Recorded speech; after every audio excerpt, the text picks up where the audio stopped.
Graham can get called out for any doggy dilemma, and his approach is simple. I do things that make sense to real people. It's got to be okay to tell your dog off, because they've got to understand when they've got it wrong as well as when they've got it right. From time to time, all of us need to know when we got it wrong. In his casebook this week, puppy training. And the golden rule every owner wants to get right. Gordon, what's this? This is naughty. As he meets Gordon, a Yorkie poo who's missed the mark on toilet training. Yeah, you just weed a bit on my hand. And Graham meets Maverick, a feisty French bulldog from Sheffield.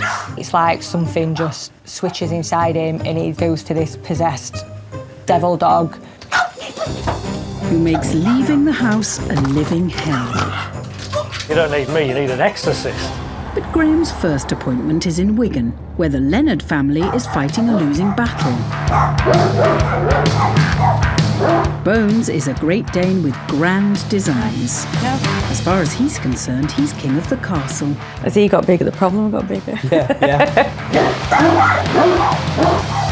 He's kind of a one-man wrecking crew. At a colossal 12 stone, Bones does what he wants, when he wants. He's broken doors, he's broken our floor, he's broken our windowsill. If he feels he can get away with it, he will steal food. Who's done that? Naughty! But the biggest problem with Bones is that he constantly demands attention from owner Wendy. Yes, you're close enough, Chicky. And he just constantly paws, like, you know, give me attention, give me attention. And it's wreaking havoc with home life. Bones! No! Off! It's a bit of a challenge, really, because it's like a three-way relationship now. He doesn't like us cuddling because he wants to be in between us. Get out! Come on then. That's it. There you go. That's it. There we go. You just want your mum. Did you just want your mum? He loves me to a point that it's not healthy for him. Don't you dare. He literally has spread out his legs and physically moved me off the bed, and I'm not the lightest bloke in the world. Get out! He doesn't want you. Get out! Out! I've never felt so irrelevant in my life. As the big boss, he decides who can come into his house. And when Bones barks, his sidekick Fudge backs him up. Out! Go! Stay out there! Husband Pete tries his best to lay down the law, We struggled to discipline him. but as Lord of the Manor, Bones barely bats an eyelid. We have seriously considered rehoming because it's just such a strain. It's all right, come on, come and sit down. Good boy. Bones, that's enough. It's all right. Great Danes are the biggest of all the dog breeds, and so when they stand on the back legs, they're 7 foot tall. Now, Great Danes can be quite protective if the situation calls for it. So if it goes wrong here, it could go wrong in a big way.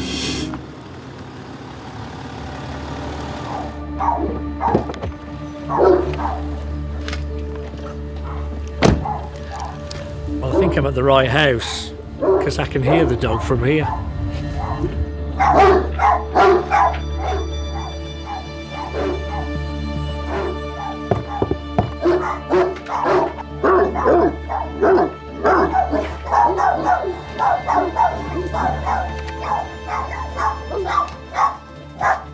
How are you? Hello. Hello. Wendy, hello. I won't shake your hand, you'll let go of the dog, won't you? Hello, you. Go on then. Come on, in. Right. Tell me about your problems then, Wendy. The biggest thing is like just the constant bark. They've trashed the windowsill, bouncing on it, barking. My neighbours must love me. So tell me about the sofa, because I'm sat here, one cheek on the sofa and half in midair, and there's this huge great dog in the Yeah, if people come, he will sit with me or between me because he wants to protect me. So what about you and your husband then? Yeah, it's the same treatment. Right. Then Like if he tries to give me a cuddle, he gets in between us. Yeah. Anything like that, then yeah, he wants his mum. He wants his mum and he's Yeah. pushing Dad out. Yeah. Oh yeah. So what's Dad think to that? He's just used now. He's used to it. Graham's beginning to get a sense of the problem. But to solve the issue, he needs to see how husband Pete deals with the Great Dane dominating his home. So, right. You away. That worked. See, I've got a real authority when it comes to telling him to do things.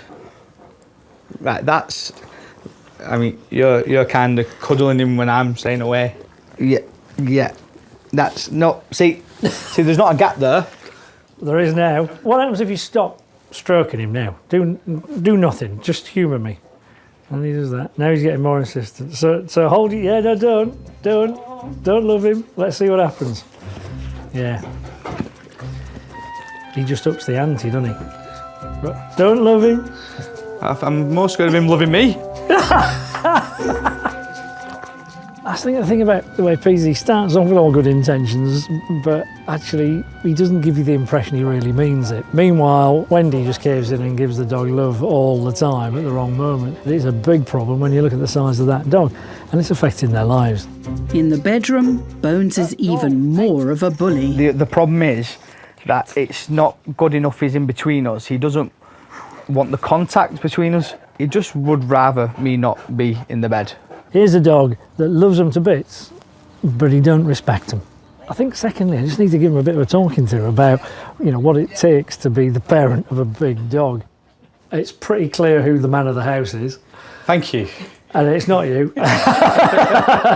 It's Bones. Right, you're trying to tell him off, and it's not very effective. So he wins in the end. And mainly the reason he wins, actually, is somebody else jumps in because he's your baby, right? So I think you're being sabotaged by somebody. So I think you've both got a job to do. Because at the minute, it's kind of screaming out to me, the person in charge of this house, getting whatever he wants, whenever he wants it, is Bones. Yeah. Great Danes were bred to hunt boar, so believe me, they can dig their heels in. Now, Wendy and Pete are going to have to work as a team in order to set some house rules. But I expect this 12-stone Great Dane is not going to give up his seat of power without a fight. Graham's plan is focused around getting Bones to accept a new territory. Right, there we go. There you go, Pete. I got your Prezi. Yeah, Peter's new bed. And It matches perfectly. matches your decor. And my thinking is, if we're going to say to him, no, get off of there, we need to give him somewhere he can go. Somewhere nice with a positive association. Right, I'll take your seat and we'll let him in. That's it. Bones. Phil, let him have a little sniff of it. And he's like, what's that? To get Bones on board, Graham wants Wendy to take advantage of his Achilles heel, seeking affection from Mum. So he's never had a dog bed in his life, he's just laid down on it. Because we introduced it in the right way. Yeah. So this first stage is all about, well, Mum likes this place, I like this place, good place. Yeah. So let's not mess that up. Yeah. The next stage, of course, is sometimes we need to tell him to get off you. If he comes up, Yeah. that's when you do need to be a bit stern. No, get off. Yeah. And say it like you mean it, Pete. Yeah. For you, Wendy, don't cave in and cuddle him. Then he goes, now what? Go to your mat, good boy, and we repeat that Yeah. again. Yeah.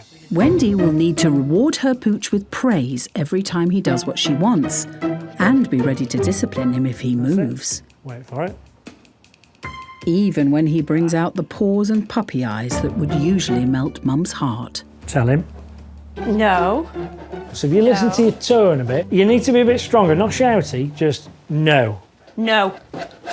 No.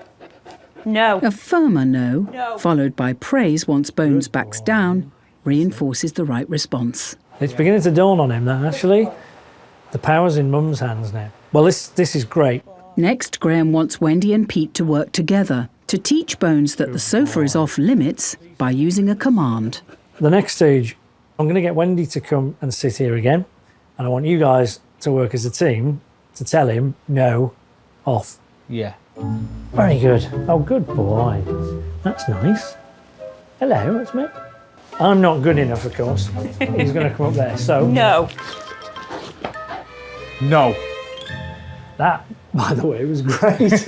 So what you did there was brilliant. So he got exactly the same response from both of you. I think that's probably never ever happened. Never happened. It was brilliant. The sound and the body language sent a really clear signal. Right, let's try again, because I'm sure he's not done yet. No. No. After years of getting his own way, Bones won't give up without trying every trick in the book. Now he's trying negotiating with you. He's like, what if I lick you? What if? No. No. And if need be, you might have to stand up and move into him to physically move him backwards. That's it.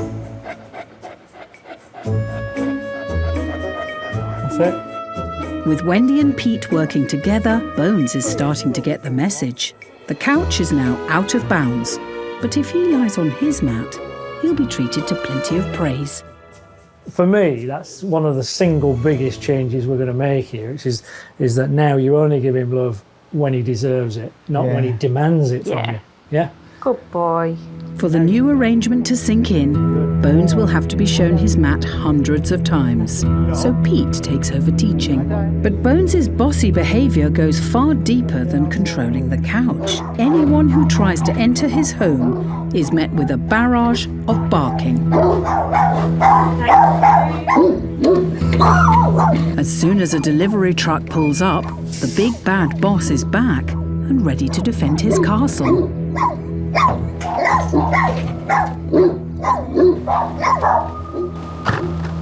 So what I can see is there's a man doing his job, just delivering a package, and lo and behold, the dogs are going bananas.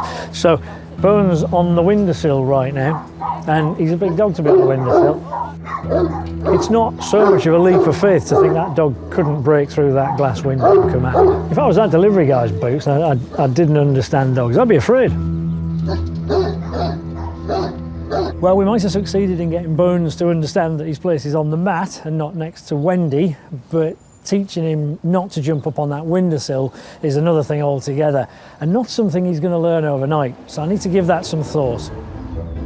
While Graham figures out how to tackle Bones's barking mad behaviour, 70 miles away in Sheffield, another young couple are in need of Graham's help.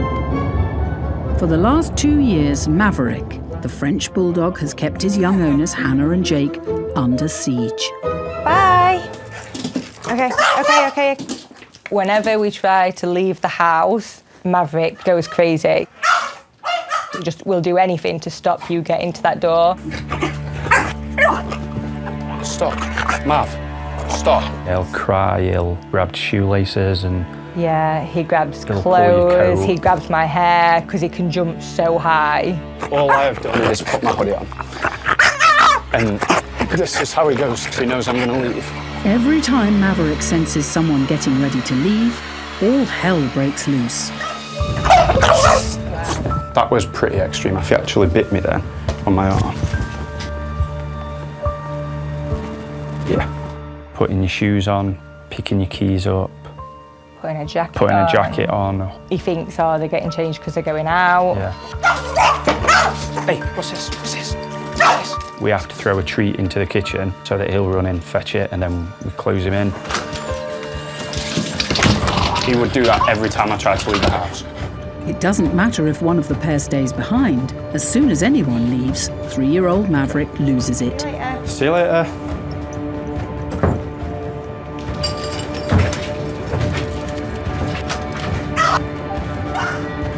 It's not because he's been left alone, I'm still here with him. It's literally just because somebody is leaving the house. But 2 years on, Maverick's behaviour is taking a major toll. We don't have a social life like we used to have because we'll only go to places if we can take Maverick. We don't really have people around here because when they leave, it's just a big ordeal.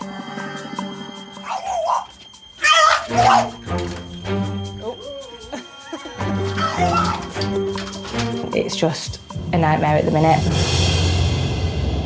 Now, French bulldogs can make great family pets, but they are sometimes prone to separation anxiety, so it's very much on my mind that that could well be what's going on here.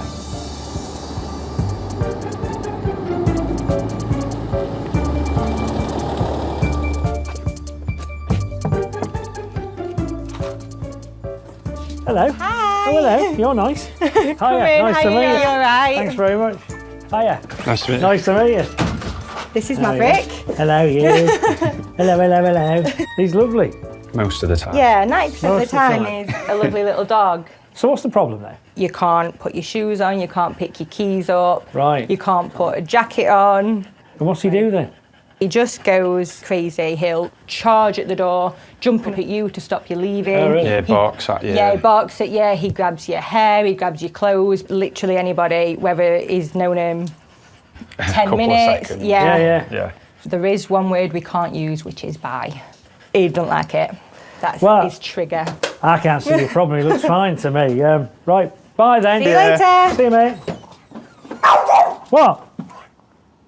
Oh.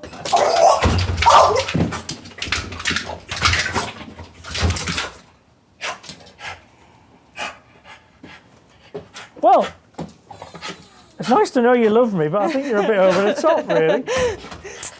So yeah, And now he's exhausted himself. yeah, this is why we get so worried, because he's so stressed out and distressed. We panic careful. enough anyway, let alone when he's this worked up and we're Yeah. leaving him, Yeah. that stressed out. Okay. Well, so shall we go through? Before Graham finds out more about how Hannah and Jake are dealing with their dog, he wants to see how Maverick reacts if one of them leaves. Do your keys, grab your coat, and let's see what he does. So. Oh, here we go. So that's shoes. Yeah, that's the first one. Yeah. Oh, blimey.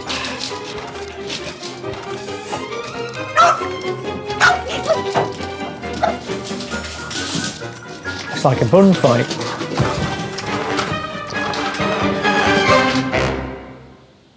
So he starts to stop quite quickly, doesn't he? Yeah. And then eventually, Hello, you. Mav, come here.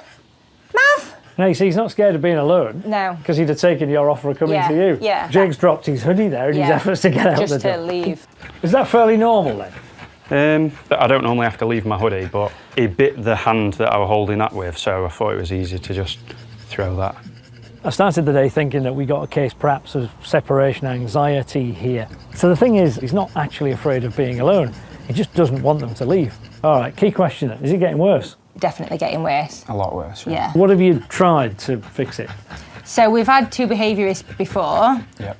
Basically, they didn't know what to do with him. I think he was the most extreme case they'd seen. They wanted us to use food, but then we've already tried that, Yeah. and it's kind of like rewarding him for it. 90% of the time, his like butter wouldn't melt. He's such a friendly, loving, affectionate dog, and then it's like something just switches inside him, and he goes to this possessed Yeah. devil dog. Right. Sounds like you don't need me, you need an exorcist. Yeah.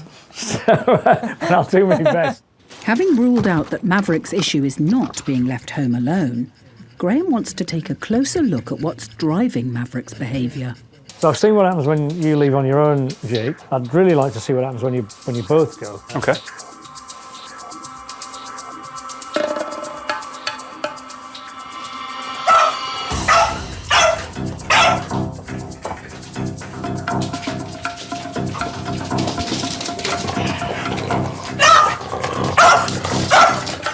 Kind of work as a team then, do you? Yeah. Yeah. Yeah. Ready?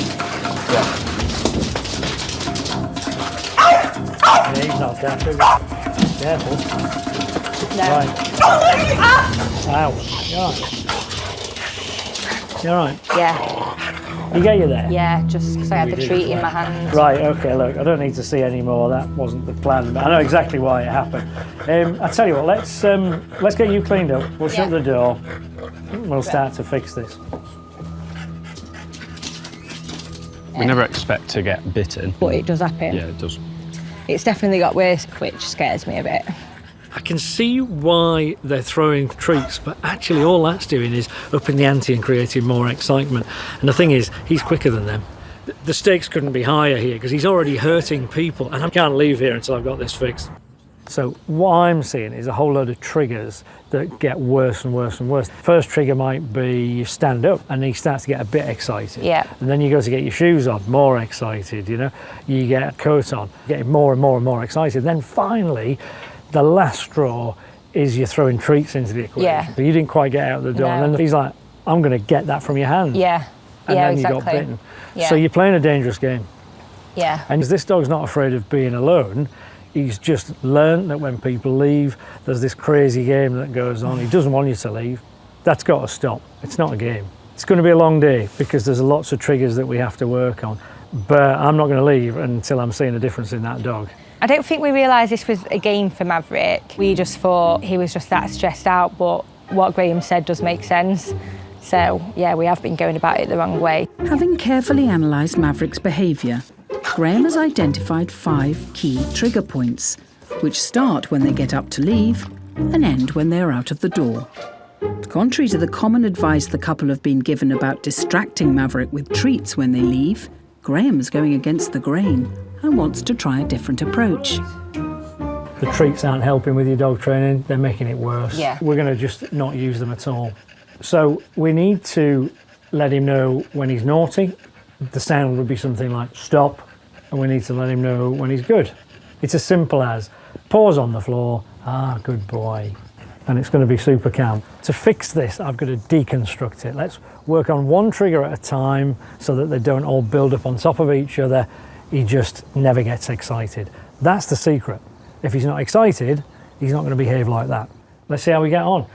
Jake, do you want to stand up as though you're about to go? Let's see what happens, right?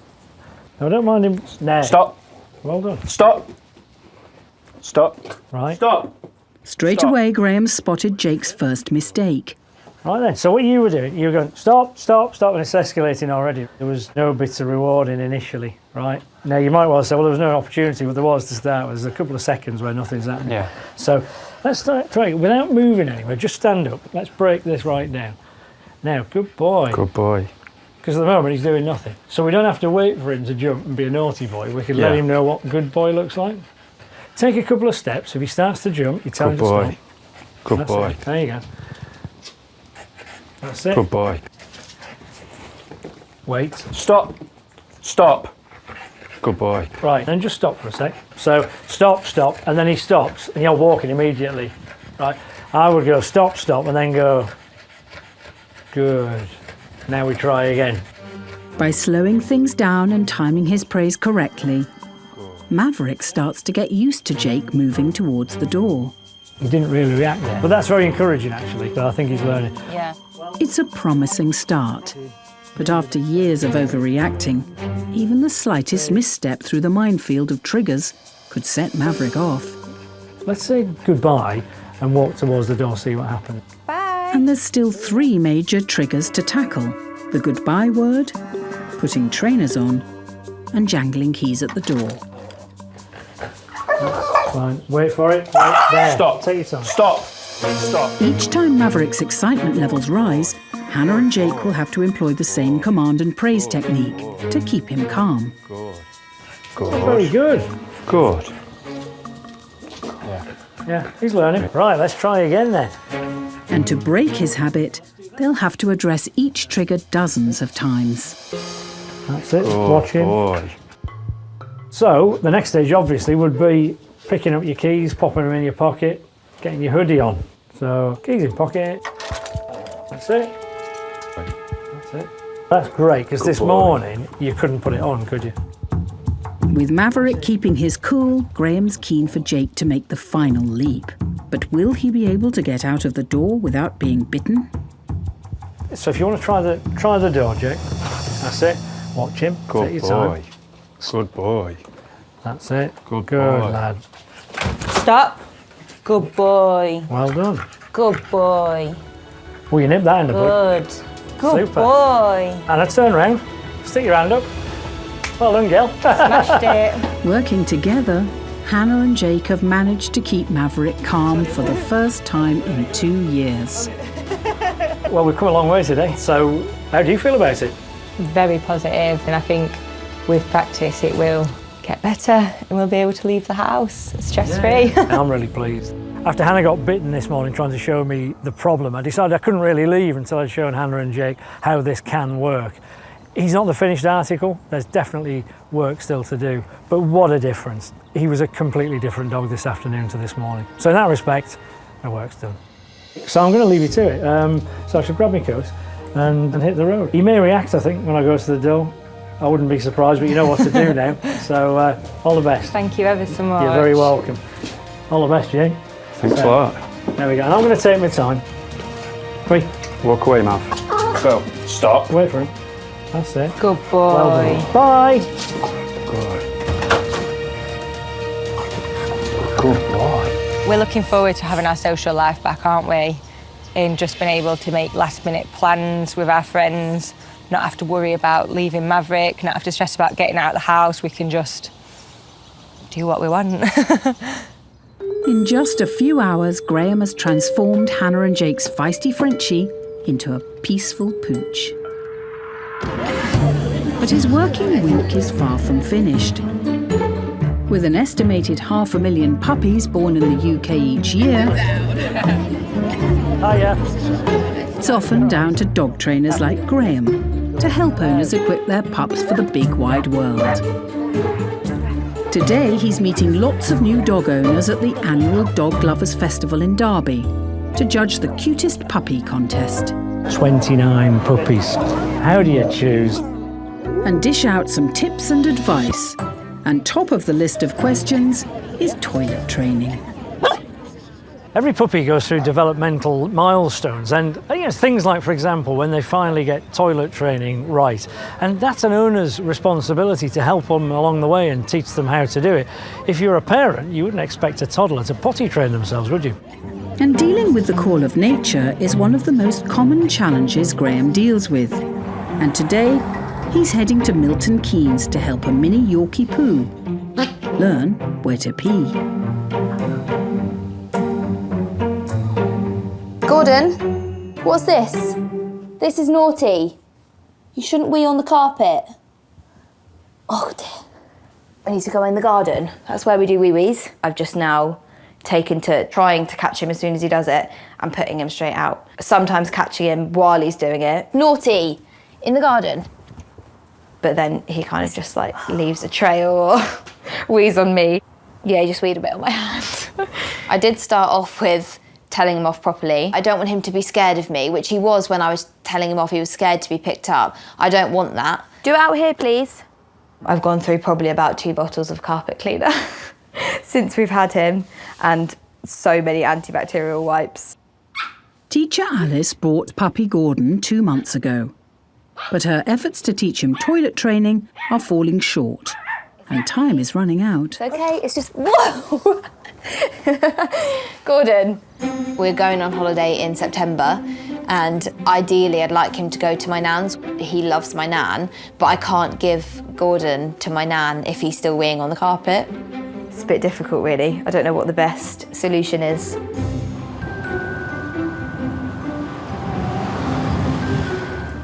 Now, Gordon's 4 months old, and I'd expect him really to have grasped toilet training by now. And the thing is, the clock is ticking. He's not going to be a puppy forever, and we need to fix it now before this gets any worse. The key window to house-train puppies is between 6 weeks old and 5 months. So time is running out for Graham to teach this Yorkie poo how to go to the toilet outside. Good boy. Alice, hi. Nice to meet you. That must be Gordon. This is Gordon, yeah. Hello. Hello. Very good. Right. Well, I see your problem. Normally it's on the landing upstairs or in the spare room on the grey rug in there. Right. Those are his 2 favourite places to go. Careful where you step first thing in the morning. Yeah, you gotta have your eyes peeled.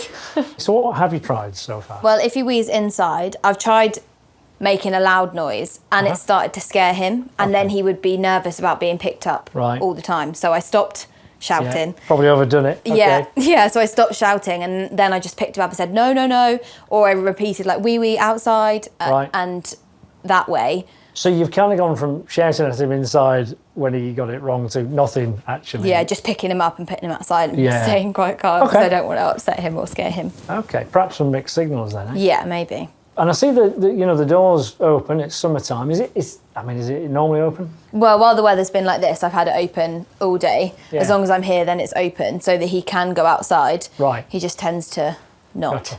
So in your mind, you're giving him lots of opportunity to go out and go to the toilet out there. Now you see, Alice thinks she's doing a good thing by leaving the door open so he can come out here and be a good boy. The problem is he doesn't know that going to the toilet here is good boy and going in there is bad boy. That's the bit she needs to teach him nice and clearly. Before Graham teaches Alice the golden rules of toilet training, he's keen to see where Gordon's been going. So as far as he's concerned, this is the upstairs loo, isn't it? Yeah, spot on. Good boy. You've left the door open. What's actually happening, because the door's open, he goes to the toilet outside. Most of the time you're not there to actually say, oh, this is a good place. Then he toddles off upstairs when you're not looking. He goes to the toilet up there a bit later on. Yeah. Nobody's there to tell him that's a bad place. Yeah. So if we don't tell him what's good and what's bad, Okay. how's he to know? Graham's first rule of toilet training is don't let your pup out of your sight. Every time they do the deed outside, praise them. And if you catch them having an accident indoors, you need to tell them off in the right way. You've made the classic mistake, I suppose, early on of, in your own words, really getting angry with him when he went to the toilet inside. We're not going to be nasty to him. We're just going to go, made a mistake, wrong. Okay. And then if we do that, he'll get it. Because the clear message here is outside, good, inside, bad. Okay. We're not going to fix him this afternoon. It's going to take a little while longer, but Okay. this is about getting you on the right track. And I think there's some kind of classic mistakes you've made, but we can put that right. Perfect. Thank you. If Gordon's going to learn the garden is a good place to pee, that's where Graham and Alice will need to spend their time. As every new puppy owner soon discovers, toilet training is a waiting game. Well, the plan for training is pretty simple. We're going to give this little puppy every opportunity to get it right and go to the toilet out here in the garden. And when he does go to the toilet here, we're going to praise him in the moment as he's doing it, and we're going to introduce a new command so that in future Alice will be able to, for example, get out the car and say, this is a suitable place, go toilet. The idea is once Gordon associates the deed with the new command, Alice will be able to use it anywhere to let her puppy know where it's appropriate to pee. I think you've messed up this wee-wee's command. Okay. So at the minute he's a bit confused as to what that could possibly What that mean, means. right? Okay. So why don't we make a fresh start? So I use go toilet. So what we're going to do is we'll watch him, and then when he does it, we'll praise him, good boy, and we'll put that command in as well. Go toilet. Come on, little man, go to the toilet for us. But waiting for a puppy to spend a penny takes patience. His capacity to hold it in is pretty amazing. It's good, isn't it? An hour after heading outside, Gordon finally answers nature's call. There you go. Here we go. Oh, good boy. That's super. Go toilet. Toilet. Number 2, isn't it? Yeah. Yeah. Good Okay. boy. Good boy. Go toilet. Good boy. Go toilet. Good boy. If you're consistent and you do the same thing every time, he'll just start to go, right. She loves me when I go to the toilet out here. And hidden in there, there's this new command. Yeah. Go toilet. Going in the garden may be one small step for Oh, Gordon, good boy. He's doing it. but for Alice, it's a giant leap towards potty training her Yorkie poo. I think what you got to do is do that hundreds of times over the next 7 weeks before you go on your holiday. He will be pretty good by then. Yeah. Hope so. Yeah, and most of the point, you'll need a holiday. Yeah. It's hard work having a puppy, Yeah, isn't it? it is hard work. Yeah. Worth it, though. Yeah, definitely. Oh, Oh. good boy, Gordon. There you go. There's your dog. Thank you. And I'll leave you to it. Thank you. Enjoy the garden. Thank you. It's good to know what I should be saying and doing to help him learn a bit quicker. What I've done today is just the beginning, because I think Gordon had completely misunderstood what toilet training was about, bless him. And we've pointed him in the right direction now. So Alice needs to be consistent, of course, and follow the system, but I'm sure she'll get there. As Graham's working week draws to a close, his toughest case remains unfinished. Oh, God, you are a big lad, are you? Eh? Bones the Great Dane had decided he was commander-in-chief at home. That's not, see, there's not a gap there. But when Wendy and Pete worked as a team, they successfully managed to put Bones back in his place, off the sofa and onto his bed. That's it. But now there's a bigger task ahead, getting this giant Great Dane to realise he's no longer king of the castle. And teach him he doesn't get to decide who can visit the house. Thank you, darling. Great Danes are the biggest dogs in the world, and they're known as gentle giants. But what a lot of people don't realise is that they do have a natural guarding instinct.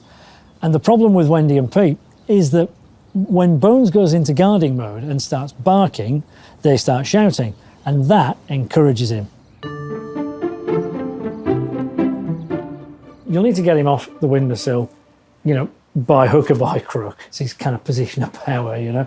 If he's shouting at the window and we're just shouting at him behind, we're all shouting at the window. And who's leading the fight? Yeah. Him and Fudge. Yeah. Who's the follower? You. So what we do is this, no. Now, the more you do in that firm tone of voice and the no as you do in here, the more he starts to recognise when Mum says no, for whatever reason, she means no. Yeah. So there's a link between all of this behaviour here and what happens at the door. Is that yours, do you think? That'll be ours, yeah. This will be interesting. Now, he hasn't seen it yet, but he will. No, he hasn't seen it. Graham wants to show Wendy and Pete how to put Bones back in his place by blocking his view, putting his back to what Bones considers to be the threat, and using a firm no command. But this gentle giant has been running the house for too long. No. No.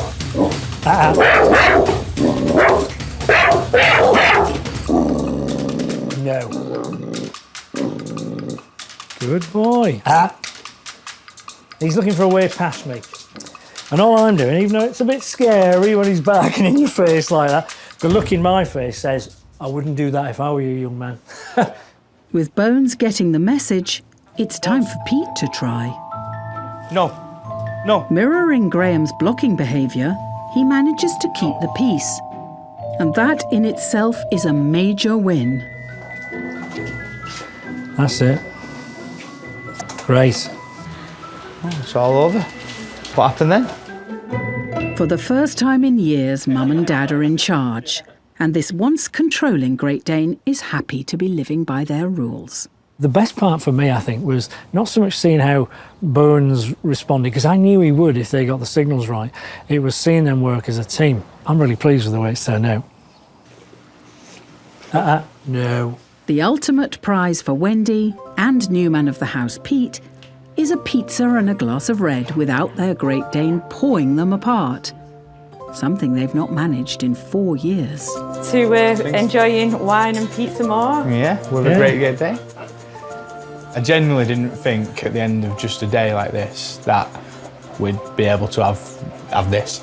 In my mind, the big question was, how good would you be at changing your ways? And that moment when you sat there before and went no for the first time and he got it, I'm like, oh, happy days. Yeah. You were great at it. So you put that together and a little bit of input from me and you're there. I'm really happy. The work's done, so put it there. Thank you very much. All the best. Cheers. Thank you very Cheers, much. guys. Thank you. And you, be a good boy. Look at that, he hasn't even got up. I know. Change dog. That's fantastic. Enjoy your pizza. Thank you very much. Thank you. Bye.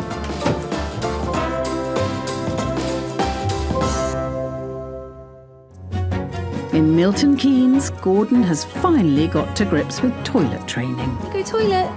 Good boy. In Sheffield, Hannah and Jake are no longer being held captive by their canine. And Bones is still off the sofa and loving life on his new mat. It's the start of Graham's working week. And before hitting the road, he likes some quality time with Lab Lily. Lily and I have our moments, but generally she's as good as gold. But you're meant to enjoy your pet. And so often I see people struggling with their dogs. And although my heart goes out to them, I do have to show the owners some tough love, because if I don't, the worst could happen. Their dog could be rehomed or even worse, put to sleep. In Graham's casebook this week, Paco, a frisky French bulldog from Liverpool, Stop it, Paco. with the hots for household appliances. When he gets older, his tongue's hanging out and he's just absolutely loving life. In Aylesbury, it's sausage dogs at war, as Lincoln and Sage threaten to break up a happy home. I don't know what's happened that's caused them to be so hateful of each other. But first, Stormzy, a delinquent Doberman from Wakefield. who's seized the reins of power. Ow, it's my finger.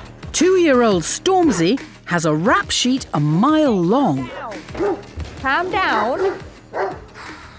Did I give you that? No.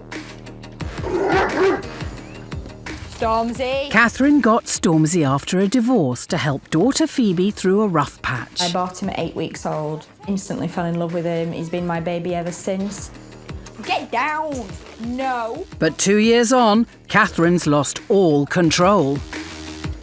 Drags me out in the road. I'm scared we're going to get run over by a car. It's all playful on his part, but he's not stopping when I tell him.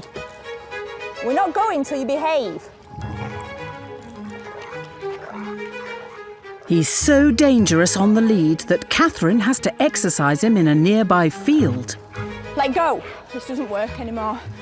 Let go. Stormzy, leave it. Stormzy, enough. But getting just a few feet up the road Let go. is a fight for survival. Leave it now. Stormzy. Stormzy, look. Ow. Do you want to go for a walk? This is how we start every walk. And when they get there, the real battle begins. Stormzy, come back. Come here now. I do get quite anxious because you just never know what's going to happen. I've got blood on me.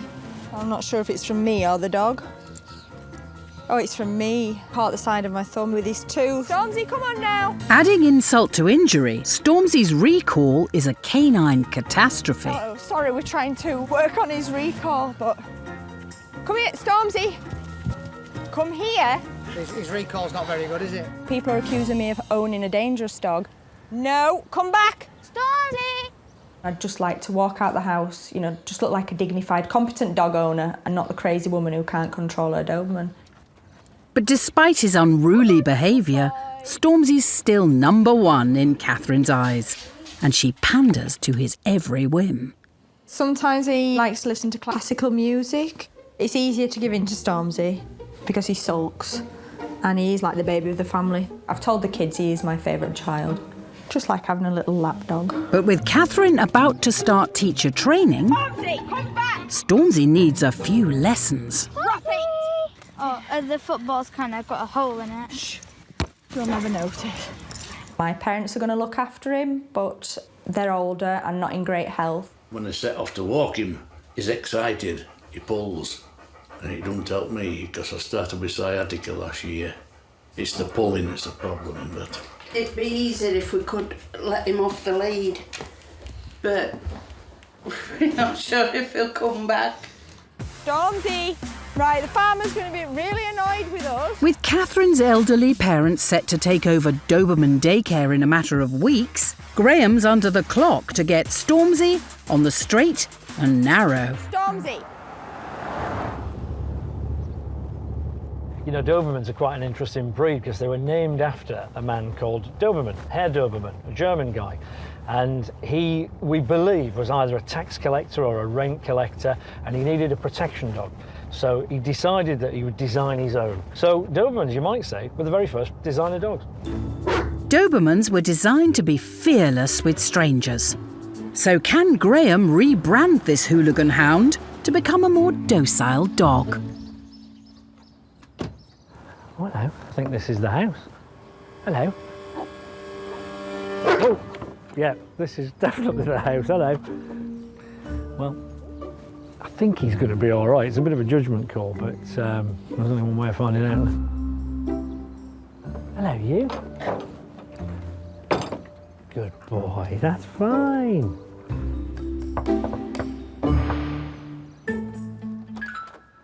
Hello. Good Found morning. your dog. Thank you.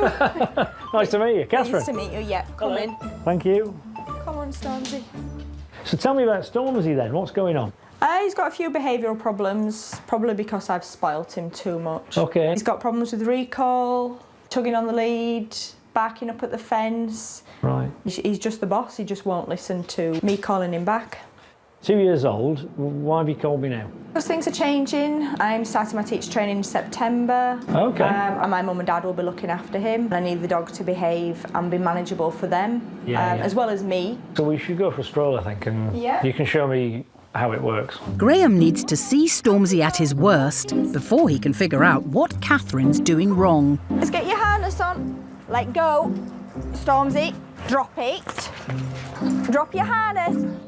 It's just, come on. Do you get this every time then? Yeah, pretty much. And if it's not this piece of lead, it'll play tug of war. Right. All right, see if I can get the harness for you. Good luck. No. There you go. Thank you. Try again. Right, put your harness on. Good boy. Brilliant. There we go. Come on, walkies. Graham's challenge is to get Stormzy calm enough to be looked after by Catherine's mum and dad. So he's asked for them to come along. So we've got just a few weeks before Catherine starts the teacher training. Yeah. And then I'm hearing it's down to Grandma and Grandad Doggy daycare. to look after him, yeah. How do you feel about that? He's a good-natured dog. It's just that he's excitable, and boy, does he take some holding. Yeah, yeah. Straight away, Stormzy shows Graham how much holding he takes. Can you imagine if a car had been coming around the corner there? Within a few hundred yards, Stormzy's setting the pace. But where's Malcolm and Pat? Catherine's racing ahead of her mum and dad who can't keep up, and it's because she doesn't have a choice. I tell you what, we'll head off to the park. If you want to do whatever people do in pubs, yes. and I'm sure that won't be too hard. Right. And I'll collect you on the way back. We'll have a chat. All right. Okay then. See you in a bit. Should have put my running shoes on. I've got my work cut out getting Stormzy calm enough so he can be walked by Malcolm and Pat. In fact, I'm struggling to keep up myself. Stormzy's most unmanageable when he's in the park, off lead. So Graham wants to test his recall. We'll head on over that way. Right. There was a man running there. Stormzy! Shout louder. Go on, let's spread again. Oh, come on, let's run. Stormzy! I hope he's good with dogs. It's quite clear there's absolutely no control here, is there? Shout louder. Go on, let's spread again. Right, well then try and get him back. Having finally harnessed this hound, they head to the pub to catch up with Catherine's parents. You hit the nail on the head earlier. You said, oh, I think I've spoiled him. And you're right, you have, without a doubt. You know, he gets whatever he wants. Yeah, he is spoiled. You said that yourself, didn't you? Yeah, but I don't think there's anything wrong with that much. Yeah, well, I think there is. Yeah, listen to your mother. He's really badly mannered because nobody at home taught him any rules. Because he knows he can do as he likes. Yeah, gets away with murder. You need respect, and you've not got any respect off this dog. Stormzy needs to learn that he's not in charge. The person walking him is. He's completely out of control. And there's no way I can work with Catherine's parents until she's able to walk him. Graham's seen how difficult Stormzy is with Catherine, but before he can help, he needs to walk him and work out how deep the issues go. First thing, switching Stormzy's harness for a collar. The harness was here, so he just sticks his chest into it and off he goes, dragging you in circles. Using a collar will give Graham more control. Come on in. Come on, Stormzy. Good boy. Yay. This is what I thought would happen. Stormzy's a nightmare for Catherine, but for me he's as good as gold. It's a classic case of confidence. Stormzy needs to understand who's in charge, and that's what I need to work on with Catherine. So if the lead's too long, clearly he can get too far away from us. So you want a little bit of slack, but not too much. That's about right. So on my walk, I'm saying, right, you, young man, your job is really simple. Whatever I do, you do. So if I walk without even saying a word, he's walking. Wait. To stand any chance of taking control, Catherine will need to keep Stormzy by her side and not let him lead her. So all I'm doing is, every time he starts to get away from me, I'm just letting him know that's naughty. The sound I'm making is ah, or even no, and then he's just getting a little flick back on the collar. Now, this isn't a great big bang or yank. We're not trying to hurt him, obviously. What we are doing is going, oi, excuse me, you, listen to me. But after years of dragging Mum around town, Stormzy. Can Catherine keep Stormzy on the straight and narrow? Ready to rock and roll? All you need to do is go, and he'll come with you. There you go. Now, so no. That's it. Now that needs to be a bit faster, a bit on off. Good boy. Don't no. let him. Right. So if he does that, walk through him if you have to. Bump your way through if necessary. No. So that was quite a long duration. That looked like heaving him back. Right. Short tug. Yeah. I'm after it. Or you. So in other words, we send out the signal and he brings himself back. Right. What you're doing there is physically All right, muscling him back. pulling you know. him back. That's a different picture this morning. I'm really pleased how that's going. We're walking like civilised dog owners. Nope. This morning, a walk meant risking life and limb for Stormzy and Catherine. Now, under Graham's guidance, teacher-to-be Catherine is starting to discipline her Doberman. She's learning with a quick tug of the lead how to say no for the very first time. That's it. Brilliant, because that's you going your speed, not his. Stormzy's responding really well, but being in charge doesn't come naturally to Catherine, and she's got some concerns. I do worry about him sulking and upsetting him, but he seems happy. I think that's the main thing, that you worry that he won't love you anymore if you tell him off. Well, yeah, I just don't like to see him upset. No, I understand. The truth is, you see, if we get this right, he'll actually be happier, because the walk will be good, but under good control. Yeah. And of course, the important thing is your mum and dad will be able to do this. Yeah, definitely. Very good. Stormzy has proved that he can be tamed, but only if Catherine can be confident and take charge. But there's a much bigger issue that needs to be tackled before I'll be happy to leave Stormzy with Catherine's parents, and that's his shockingly bad recall. And that can't be fixed in one day. Stormzy! So while Graham leaves Catherine to work on her confidence with lead walking, his next doggy dilemma is a more delicate matter. When Danny got her dream dog, she was hoping she could take him to work. Instead, she got a French bulldog who's developed a rather unfortunate habit. He's just too horny, really. He just humps everything.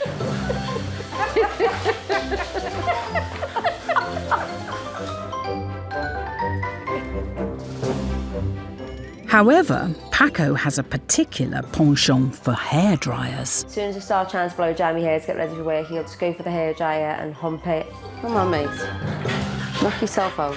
Then I have to dangle the hairdryer, get him to jump on it, let him have his wicked way with it, and then I can get ready for work.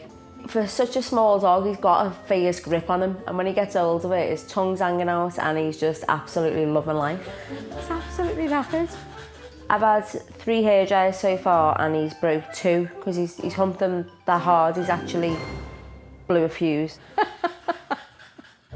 Danny has the one job that makes bringing Paco to work a major problem. I'm a hairdresser. I've tried a couple of times to take him in and I just can't. It's just not very professional, is it, having a French bulldog diving on you and humping the hairdryer while you're trying to blow dry someone's hair? When it comes to gadgets, Paco loves to play the field. If he's not getting hot and heavy with a hairdryer, he'll happily mount the mop. I'm speechless, really. I don't know what to say. I think it's very funny. It's a bit bizarre. I don't think Danielle will get many clients, so would she, really? If the dog was chasing after the mop or the hairdryer will die. Worried her clients might get the hump too, Danny has handed daycare of Paco to her mum. Uh-oh. But there's a problem there too. No. The Hoover.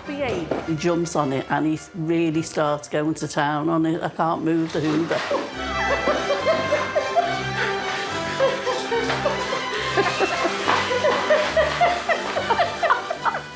He's just too sexy. He's been like that since about 4 months and all, which I thought was unnatural. Go on in, you've had your fun. Every time I get the Hoover out, he's like this. And I haven't got that much long to live. He's making it shorter every time. Well, of course, I've come across dogs humping before, probably hundreds over the years, and I've seen them hump all sorts of things, but I don't think I've ever seen a case quite like this.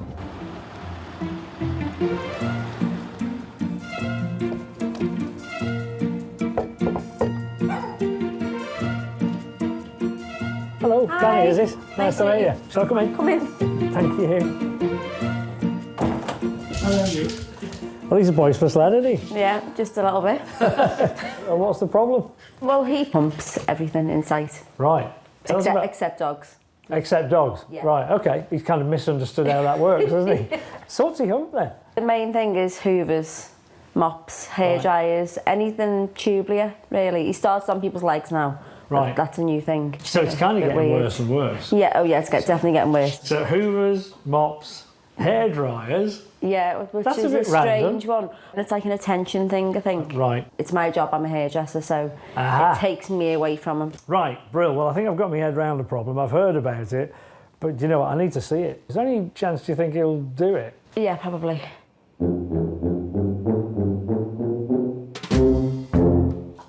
Oh, I see. This is how he gets a grip of it. He really does like that, doesn't he? Ends up with very bruised shins. I bet you do. Does he do this every time you try and dry your hair? Yeah, pretty much. You okay? Yeah, have you finished? You having a breather now, are you? Tell you what, I'm going to take that off you because otherwise it's going to be like, shall we go again? You okay? So how many times a day would he do that? Every time he sees it. Really? Yeah. And then you've got the hoover as well, and then you've got the mop. I have to say that's pretty impressive in one level. He's got stamina. So I'm thinking hair salon, you've got to have a brush and a mop to sweep. You must be sweeping the floor all the time. Eh? Yeah. Have you got a mop here? Yeah, I'll get one. You Yeah, let's have a don't look. have to even really be using it, you'll just jump on it anyway. Okay. So, That was like as soon as the mop came out, wasn't it? It was like, mop, hello. It's not as if he's got a big bushy tail he could help you mop, is it?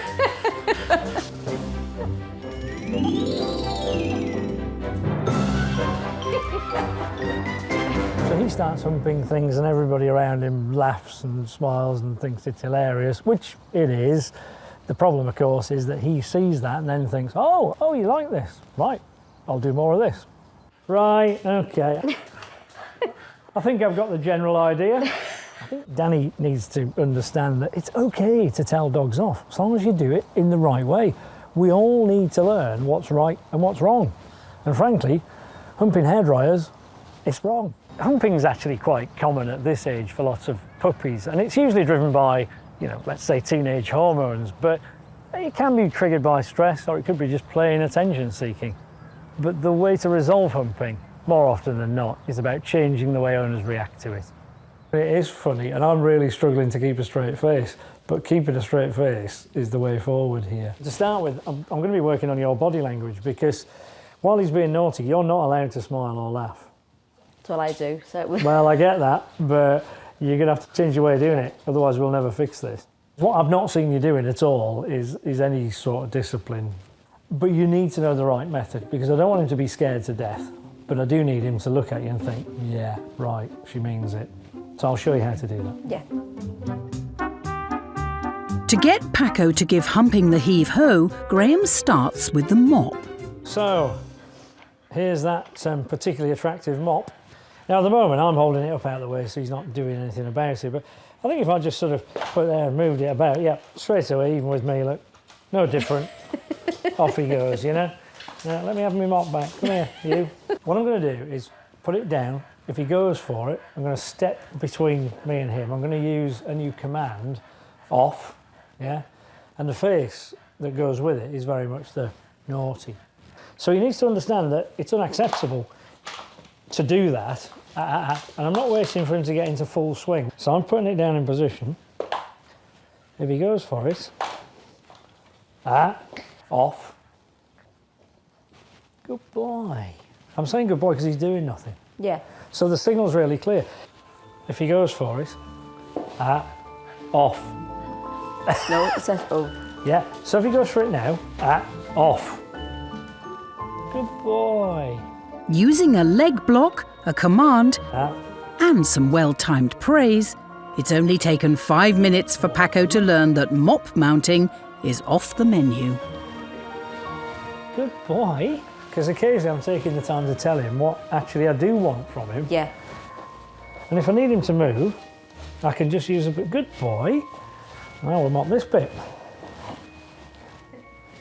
Having stifled Paco's passion, Graham's upping the ante. Now he wants Danny to tackle his hairdryer humping.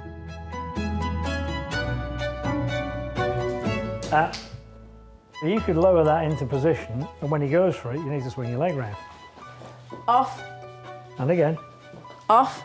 And now, Good boy. that's it. Good boy. Now look at you. You're just teasing him now. You're swinging that around. Bless him. And he's walked away. Off. Off. That's it. Then wait Good for boy. it. Good boy. Even with temptation staring him in the face, Paco resists the urge to make his signature move. Good boy. He's a clever boy. His reward is a well-earned tummy tickle from Mum. That's like a new dog. Good, isn't it? Yeah, I'm made up. It's just so nice to have a normal dog. Paco might be a new pooch at home, but can he keep a lid on his libido in the one place that really sets him off? That only leaves one thing, really. You know the salon of yours? Yeah. We should go there and really test it, shouldn't we? Yeah. See how he gets on there. Until her puppy proves he can control his sex drive in the salon, Danny can't risk bringing him to work. But with mops, hairdryers and clients' legs on offer, will Paco be able to contain his passion? This is Gail. Nice to meet you. Hi. All right. To dampen his desires, Graham's brought along a distraction. Paco needs to learn while a little ball play is allowed, humping in the hair salon is a definite no-no. I don't want to tease him too much, but while I'm here, why don't you really show him that hairdryer and see what he does? Do you know what? I think we fixed the problem. Because he's looking at it now. Yeah, he's not interested now, is he? No, he isn't. Look at his line No. there. Yeah. What do you make of that? It's good because normally when he comes near, this is where he's most naughty. Yeah. He tries to hump everything. You don't know how lucky you are. Thanks a lot. Thanks for coming in, love, and I will see you soon. Bye, Paco. See you later. Bye. Bye. Bye. Thank you. In less than 24 hours, Paco's gone from an embarrassment to a perfect pooch. Good boy. Do you know, I think he's just going to be a lovely dog around the salon.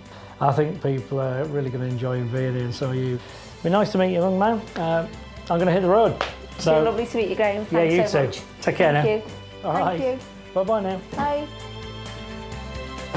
It means I can bring him to work now and not have to palm him off with my mum and dad all the time and take him to doggy daycare. He can just come in here and chill out. Oh, bless you.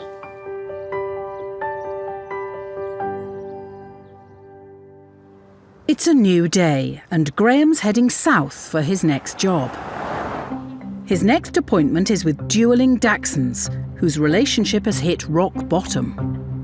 Dachshunds were dogs that were bred to hunt badgers, and they're pretty feisty. So when Dachshunds do get aggressive, it's not handbags at dawn. They really mean it, and they can go in for the kill. For the last few weeks, Lincoln and Sage have been locked in a war. It's heartbreaking because you literally can't believe that this is happening.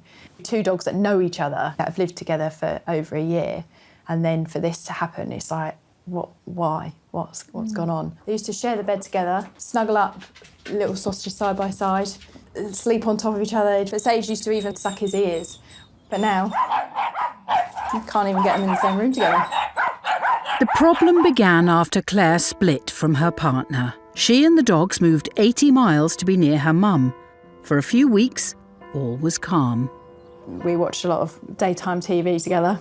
They kept me company in hard times because it would have been quite hard coming back here and just sitting in a house on your own. But as soon as Claire went back to work, her babies became mortal enemies. What started out as snarls over food soon erupted into a full-on feud. Claire had to take drastic action. I said to Mum, can you take Sage and look after him for a bit? Good boy. Well, that evening I cried so much because I was now without him, and I was thinking, I actually thought, I don't think this is going to get any better, and I don't think I'm going to be able to have them back together. Despite endless efforts to reunite them over the last 9 weeks, neither of these tiny terrors will back down. You think they're like best buddies, and that's what really upsets me, because I don't know what's happened. It's caused them to be so so hateful of each other. If I can't resolve this issue between them, then Claire is going to have to choose between one of her lovely dogs. And you know, how do you do that? So the pressure's on. With current living arrangements only a short-term fix, Claire's desperate for Graham to repair her Dachshund's disastrous relationship and heal her broken heart. Hello. Hello. Hiya. Nice to meet you. Hello. Claire. Hi, Claire. I'm Graham. Come on in. And that'll be Lincoln then. This is Lincoln, yes. Come on. So, tell me about the problem then, Claire. How bad's it got? Well, they've got to the point where Sage has actually bitten Lincoln. I've been bitten, my mum's been bitten. So whenever I go anywhere near Lincoln, touch him, even take his harness off, anything like that, right. Sage will get very jealous and then launch at him. I'll get quite upset about it because they're meant to be brothers, and to see them not getting on is quite upsetting.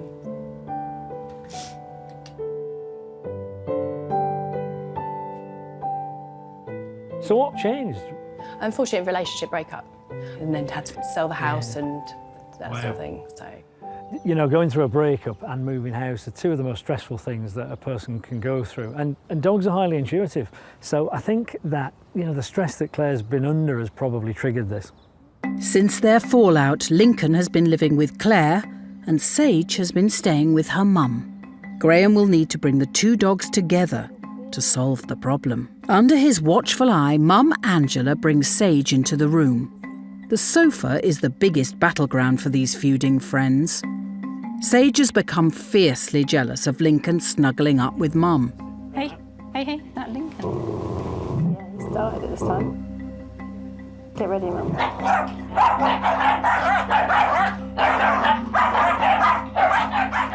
With her canines clashing, Claire tries to comfort Lincoln. Good boy. So Sage actually has given up first.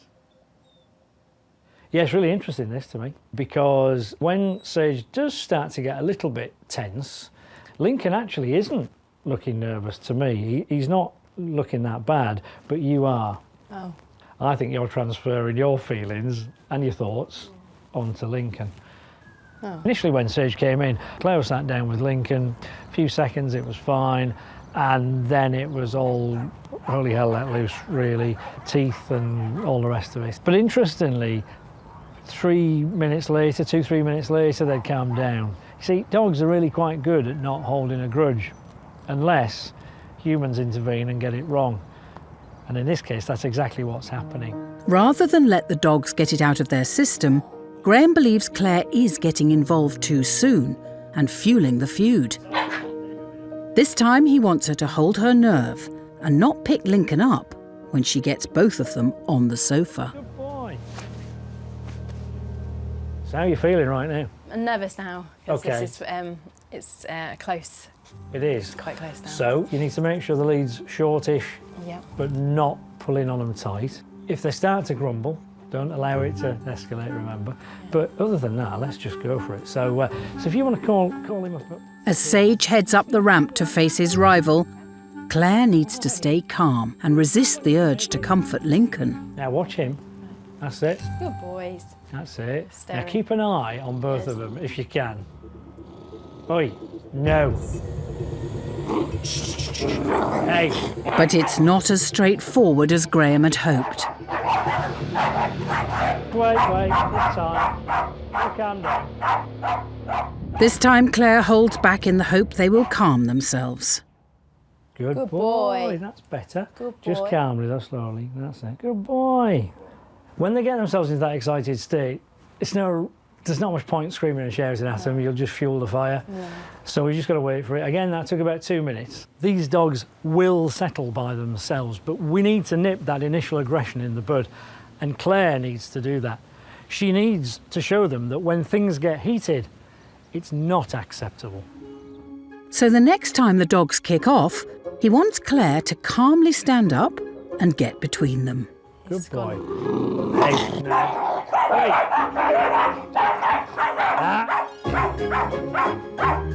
So put yourself in the way. Oi. No. That's it. Well done. No. With Claire's body language showing her dogs their behaviour is not acceptable, it's not long before the message sinks in. And remarkably, just minutes after being at his brother's throat, Sage makes his way up the ramp. Why would you look at that? Can you believe it? To Claire's amazement, Sage settles down, and for the first time in weeks, her warring sausage dogs agree to share the sofa. How does it feel to be in this position now? This is the closest I've ever got them in months. Months and months. It's a great feeling that it's got to this point, so it's good. We've done a lot. I mean, I didn't know whether we get this far today. I'm really pleased about that. They will occasionally still have a pop at each other, and it's a case of using your body to block, telling them confidently no, and overall just giving them time and waiting for them to come down. And always quit while you're ahead. Claire doesn't just look more confident, she really is more confident, and dogs pick up on that. I came here to find a broken home. 2 dogs living apart, but I'm confident that Claire, Lincoln and Sage can be in this same space, and this once again can become a happy family home. Graham's working week is coming to a close, and he's out with his dog Lily before hitting the road. His final task is to get Doberman Stormzy calm enough to be walked by his owner Catherine's mum and dad before she starts teacher training. Stormzy, enough! So it's back to school for both Catherine and Stormzy. Oh, come on, let's run. Stormzy! I hope he's good with dogs. On his last trip, Stormzy's recall was so bad in an open field, Graham's decided to train him in a controlled environment. This way! Oi! And where better to meet than the local school hall? No. Oh, that looks good. That's a lot better than it started off the other day. Great. Hey, you look good. Thank nice you. to meet you again. Morning. So, you've been practicing? We have. It looks like it as well. Yeah. So, let's start the lesson, shall we? Yeah, let's go. Come on then. Come on, Stormzy. Good boy. Before Stormzy's schooling begins, the first step is to decide on a clear recall command. I think his name's a good start. So normally I would recommend either Stormzy come or Stormzy here, whichever you prefer. Yeah. So my voice, in order to get this to work, needs to be really bright and clear. The command needs to be the same every time. In this case, Stormzy, here. In order to make Stormzy understand exactly what's expected of him when his name is called, Graham is using a 20-metre training lead.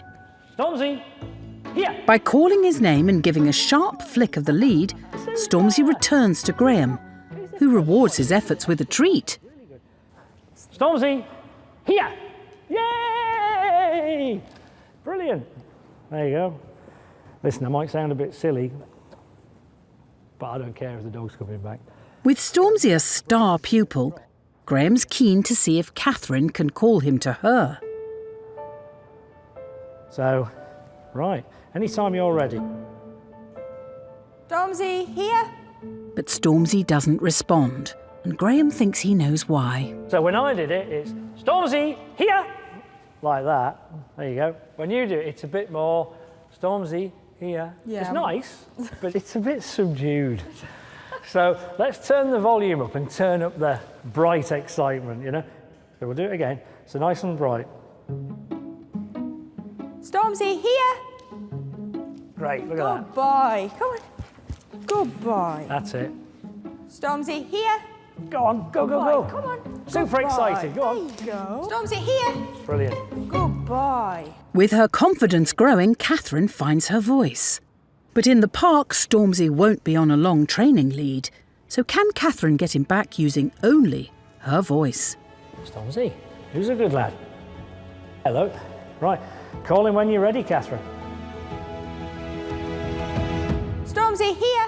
Look at that. Good boy. Good boy. Fantastic. A few days ago, Stormzy's recall was non-existent. Now, for the first time ever, Catherine has him off the lead and returning to her command. Look at that, and down right there. Good boy. He's coming back every time Good then. boy. So I knew we'd make progress, but I didn't really in my wildest dreams think that we would have him off lead and responding like that to mum's command. Great. Let's go meet your mum and dad. Off we go. I'm really pleased, and I think he's made good progress. He's probably done better than I expected, really. I didn't think he'd do this well so quickly. So I guess I should have believed in him a bit more.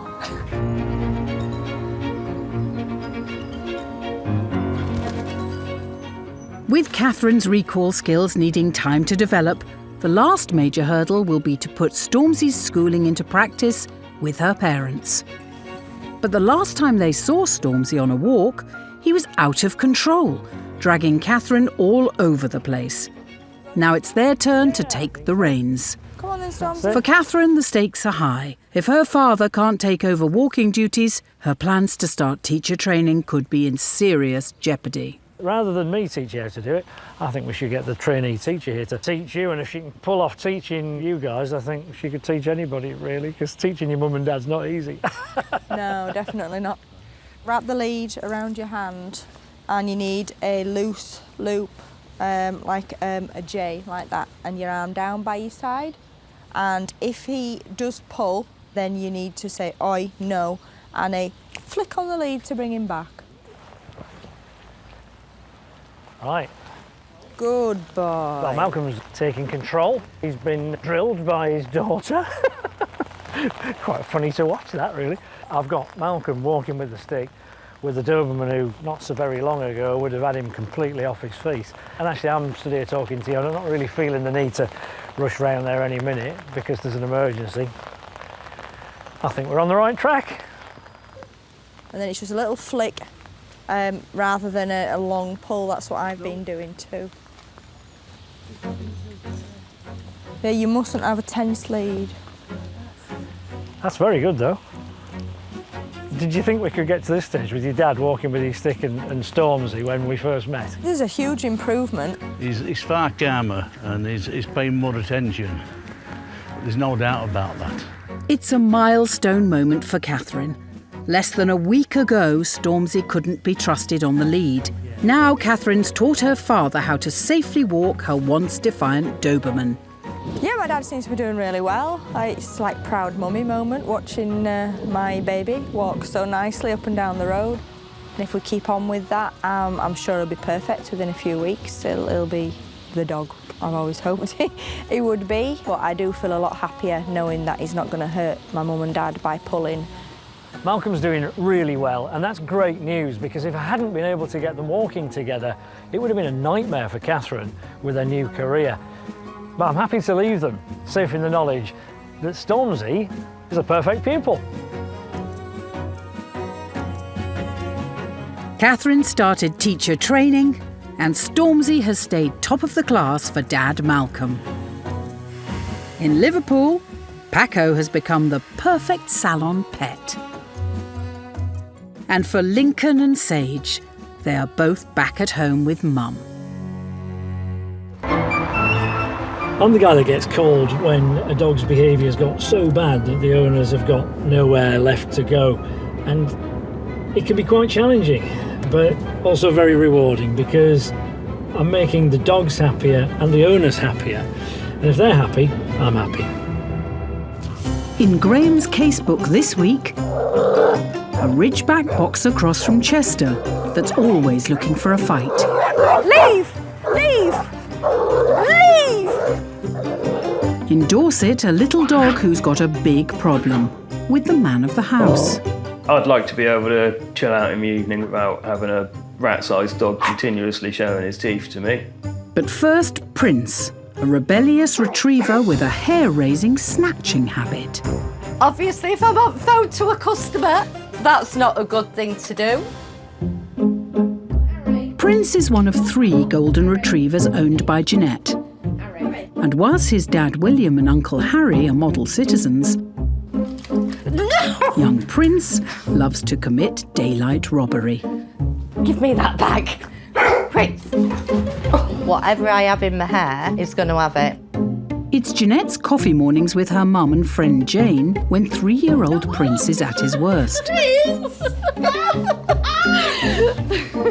Don't hurt Jane. Give that back now.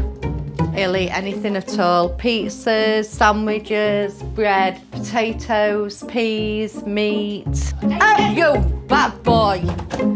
Prince! Mum Trish's lunch is one of Prince's favourites. No. Yo! I don't want him to be pouncing on people when they do come round. I want to be able to invite people around. Prince's scrunchie stealing is his most persistent habit. Leave it! Ow! Oh!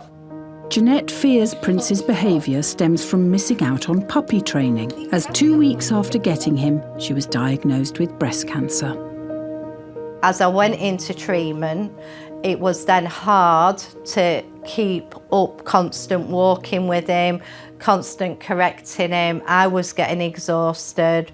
He was getting more boisterous. There were days when I would cry, but he always made me laugh as well. Oh God, I didn't think I'd get upset. Jeanette also believes Prince's fetish for stealing scrunchies is related to her chemotherapy. I think he was doing it, you know, as my hair was growing back, and I wanted to just start tying it up, you know, trying it in different styles, but so it all snowballed from there. Over the past 18 months, life's been on hold for Jeanette. Now in remission, she's trying to rebuild her travel agency business, which she runs from home. Stop it! But getting it back on track and the cash coming in is proving impossible. I used to have customers coming round to the house, but because of Prince's behaviour, I don't have them round anymore. Even calling her clients isn't without its pitfalls. No.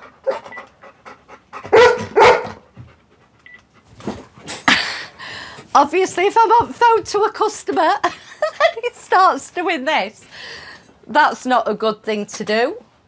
If he's barking at me and constantly nicking stuff and I'm having to chase him, and, you know, when you're doing that every day, it gets, you know, you're like, oh my God, I can't take any more of this.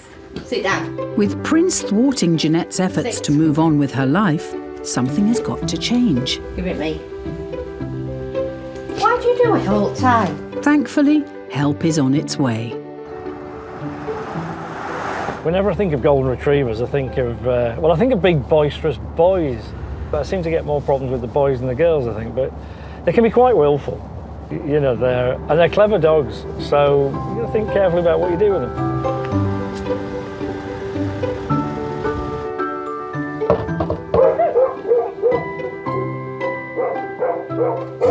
Hello, Jeanette. Nice to meet you. Come on in, Graham. Let's get kettle on.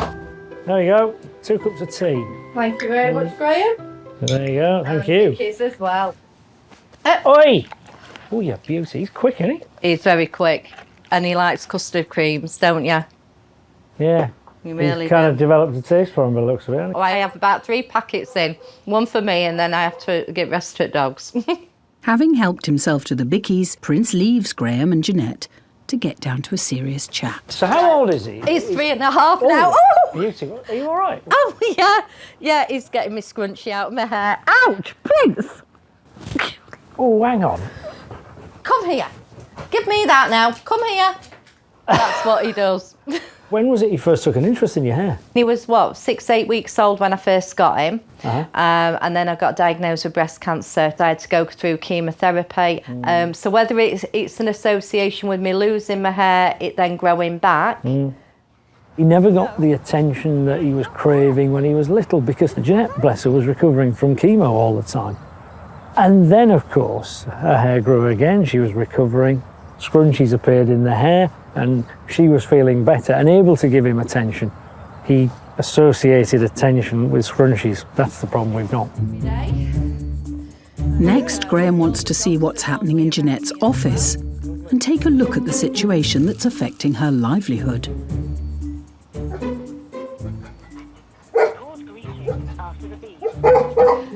Hello, you're through to Jeanette. Sorry I can't take your call at the moment. I'm out of the office until 10 o'clock tomorrow morning. Thank you. Bye. Impossible. They can hear the dog more than what they can hear me. So you're really building this business back up again. Yeah. Getting the money rolling in. How's his behaviour impact on that? you know, sometimes it obviously isn't professional when he's barking and kicking off in the background, and I'm always having to apologise. I've got a real feel for how much disruption this is causing to Jeanette. You know, Prince's behaviour really is holding her back. You know, she wants to move on with her life now, and I really want to help her to do that. There's a golden period for laying down the basics of dog training, and you know, for a retriever like Prince, that's about 1 year old. The trouble with Prince is he's been taught to behave badly. Every time he misbehaves, he just gets chuckles from Jeanette, and effectively that's telling him carry on because it's fine by me. So my job is to undo all of that bad training that he's had, and that's not an easy task. You're trying to restart your life and he's keeping you on pause, seems to me, you know? Yeah. Clearly it's attention seeking. Yeah, okay. And I think that began because when he was little and you were at your lowest, he was craving attention, and you weren't able to give it to him at that time, you know? Yeah. So what he does now is he goes, well, I want attention, so I don't know, I'll get a scrunchie. Yeah, I want him under control. And I think that's entirely possible. Graham believes he needs to tackle Prince's #1 obsession, stealing her hair scrunchies, before he can move on to his bicky raids. And with Prince's antisocial habits deeply ingrained, it's time to get serious. Well, I've got a little problem because I always demonstrate things to people in terms of training before I ask them to do it for themselves. But how do you demonstrate an issue with a scrunchie when you haven't got long hair? I've never had long hair. Until now. I'm back. Wow. Hardly recognise you, Graham. Do you like that? Suits you. Jeanette has always laughed off Prince's pilfering, but Graham wants to show her that using strong body language and a firm back-off command will put Prince in his place. So if he comes up here and he goes for my scrunchie like he went for yours before, then what I'll do is turn and stand up. And I think that was the bit you were missing. Yeah, right? okay. The dog's really He's pretty damned excited, aren't you? Hello, you. So what we're going to do is, no, no, back off. Good boy. Up again. Yeah, good boy. No, back off. So the serious point is, you tried laughing, which sends the wrong signal. What you never thought of was, if you stand up and tower over him a bit, you're making a signal which is, look, oi, I mean it. Right. And I've put a new command in, back off. And the hand signal, like a policeman saying stop, you know, move away from me and me scrunchie. He's beginning to learn. If you go no and you put your hand out, back off, he must stay away. And he's going to associate actually going for the scrunchie with not getting attention, but actually getting told off. Yeah. And when he backs down, very gently, oh, good boy, that's fine. Demonstration over. It's time for Jeanette to have a go. Oh, stand up. Back off. No. That's it. Back off. Oh, good. And then when he does get off, good boy. Good boy, Prince. But slow it down so it's calmer. Okay. But blimey, that was really good. Graham might be impressed, but Prince isn't giving up. Back off. And neither is Jeanette. Stick to your guns.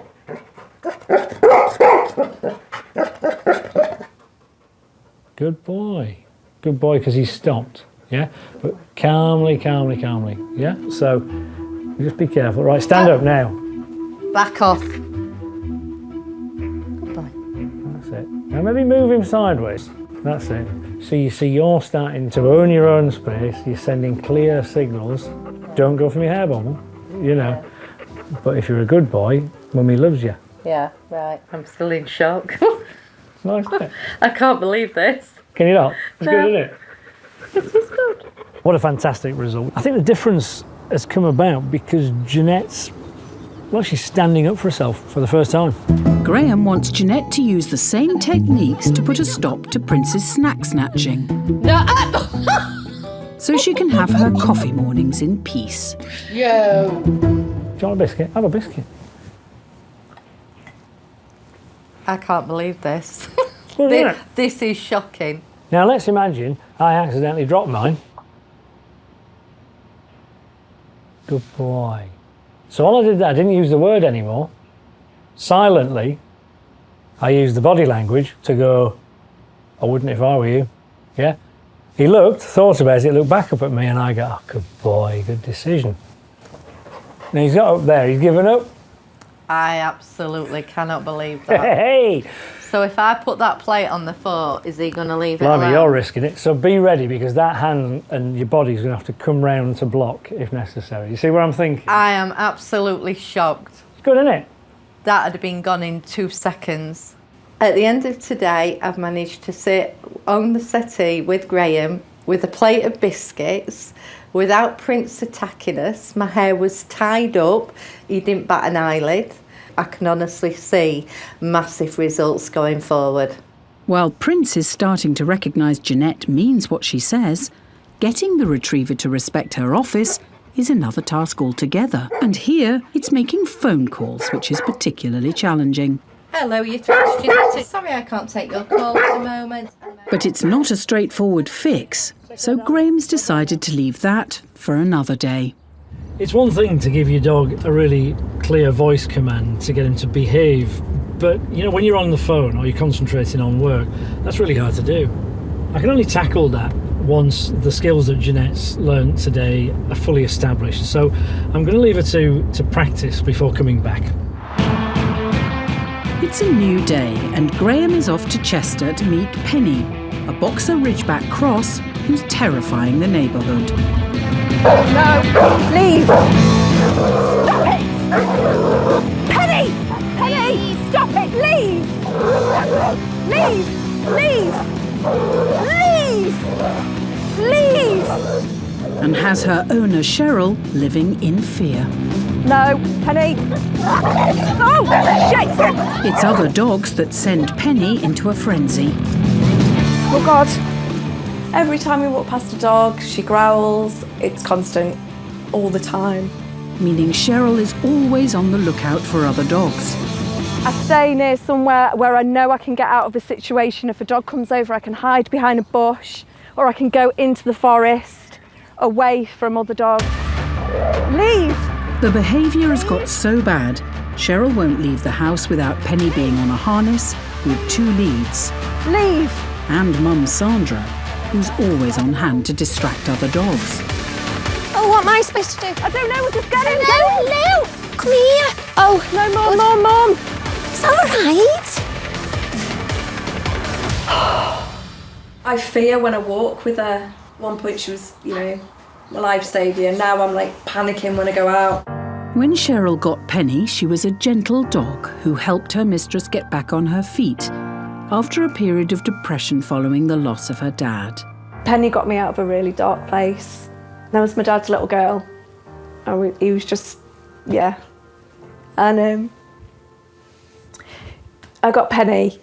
Then when I was feeling down, she got me out of bed in the mornings. I had to walk her. We had some fun times, and she loves going out. She loves it. She's smiling. But all of this changed when Penny was attacked by another dog out on a walk. And since then, she started to react aggressively to other dogs. I do struggle walking her because it is just a nightmare. Having bought Penny to help her get out and about, her reaction to other dogs is having a huge impact on Cheryl's life. I have got a lot of friends that are dog walkers that I'd love to go with, but I feel as though I've been alienated because of her behaviour. Leave! Leave! Leave! Consequences of letting her off the lead, I think she would go for another dog. And then the scenario is then, if she bit another dog, she might have to be put down, or she would be classed as a dangerous dog. And she's not a dangerous dog. She's my baby. Penny is a boxer crossed with a Rhodesian Ridgeback.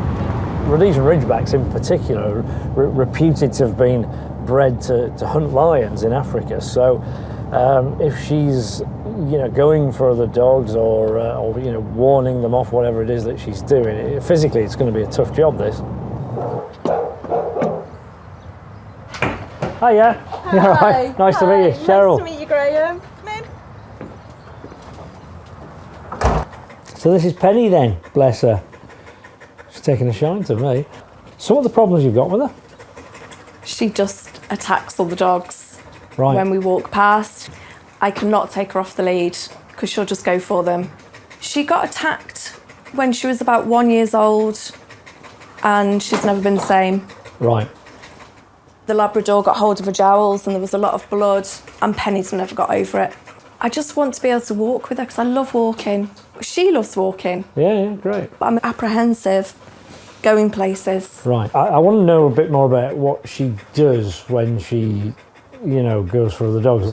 Because I'm looking at this great big softie. Yes. And it sounds like it's a very different picture outside. Penny's such a lovely dog in the house, but I think that what's happened is because of the attack that she suffered, it's really impacted on her behaviour. So now, when she's out and about, she goes into kind of constant fight mode every time she sees a dog or a stranger passing by. To give Graham the full picture outside, Cheryl has invited along her mum, who acts as backup on every walk. So when you're walking like this, what are you looking out for? We're constantly on high alert if there's any dogs coming around the corner or over. Right. Especially if they're not on a lead. I'm constantly looking And behind, around I think. and Yes. And it's not long before Graham understands the role mum plays. Right, no. There's a chat with the dog. What would you normally do now? Hide behind this. Hide behind this. You do what you normally do, Sandra. Let's see. Can you just walk on her head, please? Because she doesn't like other dogs. Oh, thank you, thank you. Leave.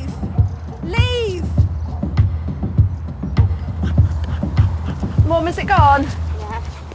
Okay, thank you. Come on. Let's look at this from Penny's perspective. She's got a bit of a problem with dogs, and dogs are scary. And she's got a person saying, "It's a dog, oh my God, run away, take cover, let's go now, let's go now." And they're being helped by somebody else who's going, oh, quick, I need to warn that person off, I need to get rid of them. What's Penny to think? What happened there then? That's what she does.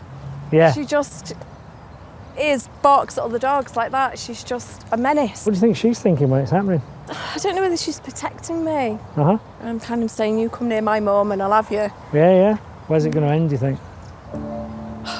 Her attacking a dog and having to put down, but that just it'd break me. Cheryl's telling me that this is getting worse, and I'm just really concerned that if I can't fix this, one day she will bite another dog, perhaps even a person that gets in the way, and she'll get put down. And if that was to happen, that would destroy Cheryl. I think you've been traumatised, and I don't think you ever have moved on, actually. And because of that, you've not allowed her to move on. Yeah? So I've got a nervous lady helping a nervous lady to convince a nervous dog that everything's all right, really. And that's my problem. Okay. What I see when she does launch is that you hold on for dear life with the Yes. harness because you think that gives you control. Yes. Actually, what that does is it allows her to just kind of go, "Thank you very much, she's a strong dog." She can put her chest muscles into it as well, and off she goes. Right. So actually, the collar's the way to go. Okay. I think it's really hard to get Cheryl to change her behaviour because the emotions are still really strong and she's been driven by that. Graham believes Penny's aggression towards other dogs is actually driven by a need to protect her anxious owner. But if she was walked by someone who is calm and in control, she would no longer feel the urge to attack. Over the last 18 months, every time a dog has come close, Cheryl's been pulling on the lead and shouting, and that's telling Penny that her owner is scared and she needs to step up and attack. Penny needs a clear message. I'm in control, you don't need to worry. You watch. Okay. So when a walker approaches with two mastiffs, Graham takes the lead. Come on, good girl. As soon as Penny starts to react, Graham gives a quick tug on the lead with a command. No. Then places himself in front of Penny to show her he's in charge. That's better. Right. And with the confident approach, Penny soon relaxes. I never thought Penny would be able to walk that close to a dog. She was good as gold. And my anxiety just went straight down. Now Graham has proved to Cheryl Penny can walk nicely on the lead, close to other dogs, it's time for her to take over. But will Cheryl be able to hold her nerve and convince Penny that she is now in control? Now, don't let her pull No. it. That's it. If you're up for it, we should get a little bit nearer. Yeah. Let's do that. Very good. This is the closest I've ever been with her on the lead. Brilliant. And she's been like this. Good. No. In fact, No. Good a girl. bit more interested in something happening in the park. I Good think. girl. Let's carry on going. How are you feeling? Brilliant. Good. If she starts to lose her composure, you tell her, Good girl. because Mum's in charge now.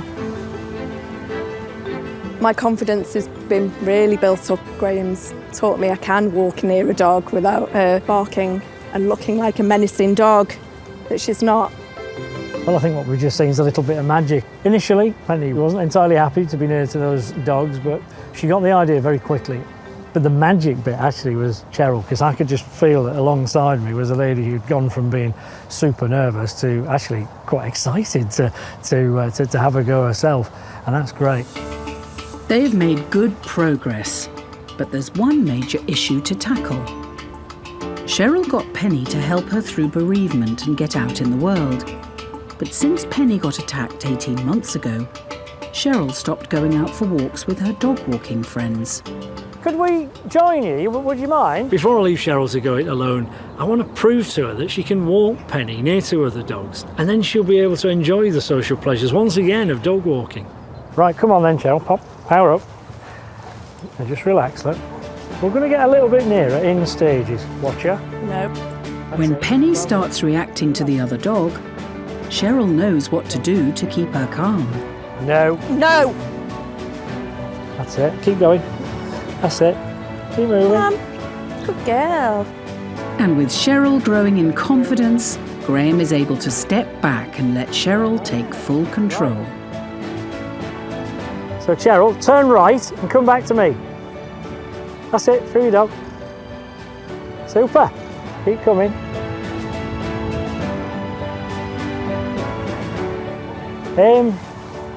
You did that on your own.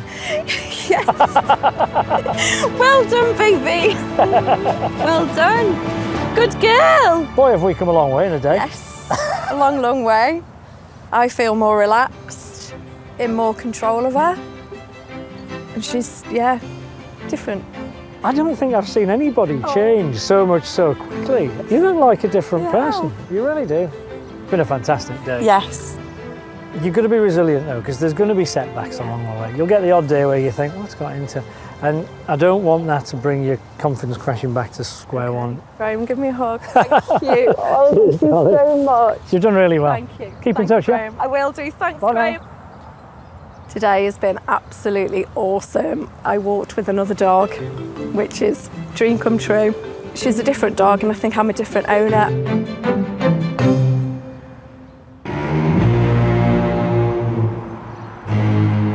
Next, Graham is heading to Dorset to meet a miniature pinscher with a big problem. 2-year-old Ninja hates his owner's husband coming anywhere near his wife. If I do go to touch Laura, he will actually fully attack me.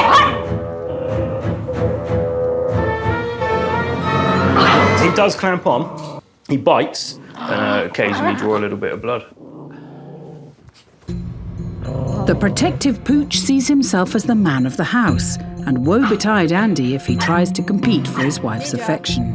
When we're trying to watch TV, sometimes, because we'll be cuddling up, Ninja will try to get in. He's trying to show his dominance, and we keep pushing him off, and he's very persistent. Off. It's quite irritating. Off. He basically thinks he rules the roost. Off. I'd like to be able to chill out in the evening with my wife without having a rat-sized dog continuously showing his teeth to me. We'd really like our relationship back. Off. Mini pinchers are small dogs, but I always think nobody actually told them that. And one thing they have got is big ambitions. Whilst they can be great family dogs, they can be fiercely territorial. So if he's got the signals wrong, he may well have come to the conclusion he's the boss round here.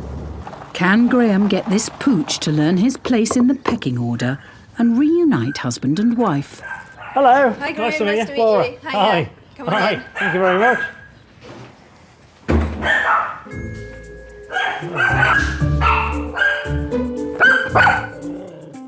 It's clear this protective pooch won't let any man anywhere near his woman. All I did there was I just looked in your direction and looked at him. I'm hearing you're getting bitten every day. Yeah, quite a few times a day. Quite a few times a day, yeah. Ninja doesn't like it if I show affection to Laura very much. He can be quite, really, like that. Really not up for it, so he'll warn me off. Right. Hey, no! And you see now he really doesn't like me touching. Ninja. Is it focused around the settee then? It primarily happens on the sofa. Yeah. It's the only time we get to sit down with each other. Who's in charge in this household then? Me. Apparently Laura, but I'd say Ninja. And certainly not me in any way, shape or form. So he has got no respect for me at all. I'm an enemy. Ninja's definitely a little dog, but that's not a little bite he's got, and he's biting all the time. I mean, this is a serious problem. It's clear to me to see that Ninja's giving himself a job, and that's Laura's personal protection dog. So, in effect, he's put himself right up there. So, Laura, you think you're top dog? I like to think. I've got news for you.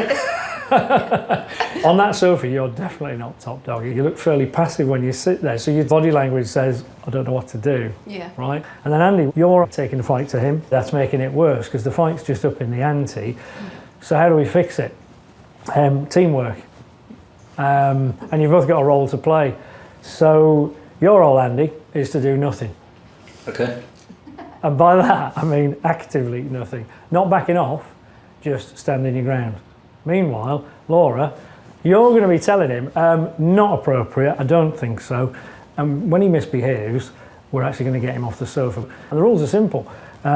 If you stay on this sofa, you've got to be well behaved. Don't even think about fighting off Andy. But there's a way to do that, and I'm going to help you with that. Let's make a start, shall we? Okay.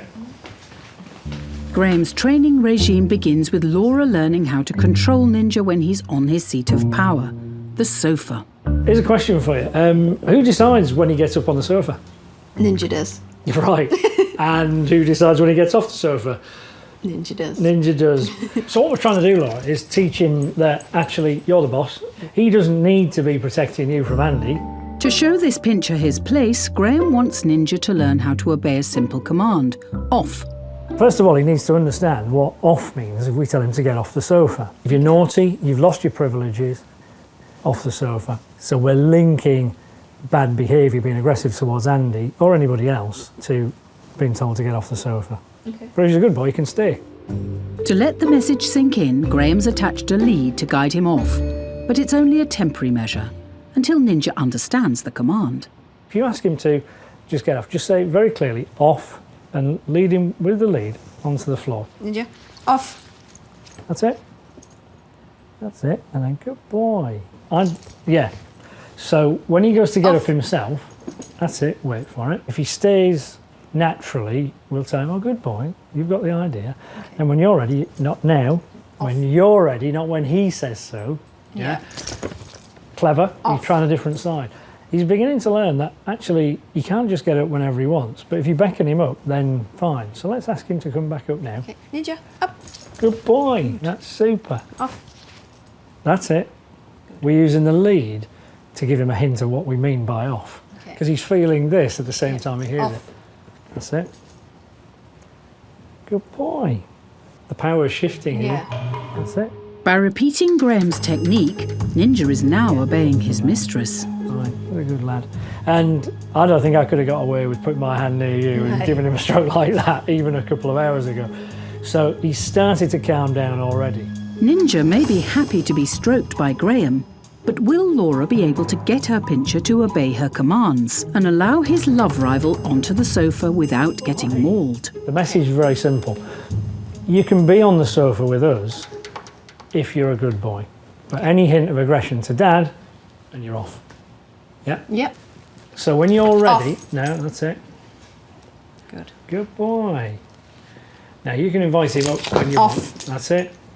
Well done. Good. Come on in. Hey, buddy. He's like, Dad, I'm so glad you're back. Kissing Andy is a breakthrough, but will Ninja allow him to move in for a cuddle? You need to be ready, Laura. No. Off. That was a very half-hearted growl, I have to say. But you did the right thing, Laura. Taking a firm line puts Laura in control and lets Andy in closer, this time without the training lead. Good lad. Okay, Ninja. There we go. Off. You knew what off Sit. meant. Good boy. Come on, good boy. That's it. Good boy. No. Good. Good, Ninja. Good call, Laura. You didn't actually have to get him off the sofa that time. No was enough. Nipping it in the bud as you just did was perfect. Your reactions are really good. Eventually, Ninja realises the only way to please Mum and stay on the couch is to allow Andy to sit with Laura too. From where I am, this is a really different picture because, you know, this morning he was ditzing about everywhere. He just could never relax. Yeah. And look at this. Thank you. Oh, you're welcome. It's great. Happy? Happy? Yeah. For the past 2 years, a snuggle on the sofa with his wife resulted in bloodshed for Andy. But now Ninja has learned the best way to please his mistress is to accept her husband. And this once protective pincher is now a cuddly canine. Well, this is great. I mean, this is what we set out for, really. It's a couple on the settee, chilling out after work, pet dog on the lap, nobody's being threatened, and you can watch the telly. Bye, mate. I'm certainly going to keep up the training, do everything that Graham's taught us today, because the results we saw today were pretty good.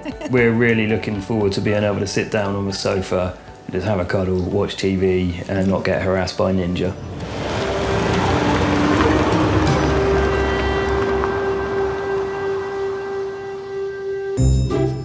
Graham's week is drawing to a close, but he still has one big job to complete, helping travel agent Jeanette, whose life has been put on hold by the antics of her domineering dog Prince. Jeanette was encouraging Prince's bad behaviour by laughing and joking every time he misbehaved. And she's been doing it for 3 years, so it's really ingrained. I really hope she's been keeping up with the training, because if she and Prince have gone back to their old ways, then we'll never get this fixed. To really move on with her life following her recovery from breast cancer, Jeanette needs to be able to work and rebuild the business that she runs from home. This is something that Prince's behaviour is stopping her from doing. You can hear the dog more than what they can hear me. As soon as he hears the answer phone bleeps, he'd be up and he'd be barking. I'd just like to be able to work away without Prince kicking off in the background. With such bad behaviours embedded in Prince, it's time for Graham to take the training to the next level. Hi, Graham. Hello, Jeanette. How are you? Nice to see you again. Nice to see you. There you are. Hello, young man. How's things been? Brilliant. Really good. You're wearing a scrunchie. I know. I've had it in all morning. That's great. And he's had no biscuits. He's had no biscuits? I've had the custard creams. Oh, well done. I know. How good is that? The signs are positive, but will Graham be able to get doggy discipline in Jeanette's office? Last time he taught her to stop Prince from stealing by using a hand signal and the back-off command. Today, Graham wants Jeanette to just use her hands and face to stop Prince causing havoc. So the goal is that you can perhaps talk to somebody on the phone or record your voicemail message. When you're using the phone, then you can't use your voice to communicate with him. So all you've got potentially is body language, you know? But actually that's quite a lot in doggy terms, right? Because they're using body language more than sound. Yeah. You're using your hand signal, which clearly sends a signal. But the face has to tell the tale. It's like, no, I don't think so. Right, okay. Right? What we are going to do, though, to reward him when he's good, and only when he's good, is to give him a little stroke. A gentle, and you can smile then. Right, okay. So the face goes from, I don't think so, to, yeah. Yeah, okay. Lovely, you know? Right. That's it. Good lad. Good. So remember, when you put your hand back, it's going to be no. Right, It's that okay. signal, you know? Right. That's it. Right. Well done. You see the effect that had? Yeah. As soon as you put your hand there, he just stopped. Yeah. And then if he stops, you can give him a little tickle. Okay. We'll keep going. Hello, you're through to Jeanette. Sorry I can't take your call. Please leave a message and I'll ring you back later. Thank you. Bye. Nearly. Really, I've never got to that stage before. Nearly there, are we? Yeah. It was so just close. the very last moment. Wow. So, let's do that again and just see what we can do. Okay. So So remember, your hand's either going no or yes. Right. This is what I want. Yeah. And the face has to match. Well done. Meeting after the beep.